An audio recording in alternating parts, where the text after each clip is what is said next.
বাড়তে পারে। এখানে হচ্ছে মুরগির মাংস যেটা নাকি আগে ছিল।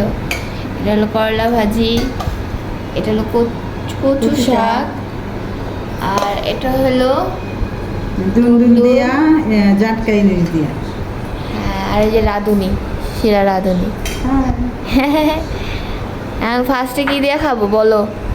ফার্স্টে খাবার করলা ভাজি। এই যে এটা হলো 2 রকম ভাজি, এটা শুধু করলা ভাজি আর এটা হলো করলা দিয়ে আলু ভাজি। আর এই যে আমার থাল। তো ফার্স্টে হচ্ছে করলাটা ট্রাই করি। দিস ইজ করলা।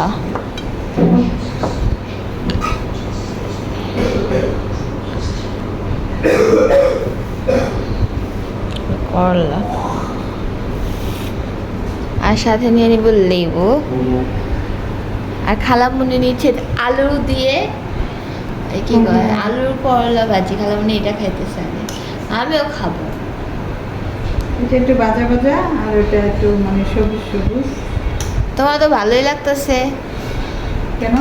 মাশাআল্লাহ, সুন্দর লাগতেছে। সুন্দর না, দেখতে পাও না। আমি হ্যাঁ, এটা ঠিক, আমি দেখতে পাই না কারণ আমি থাকি না।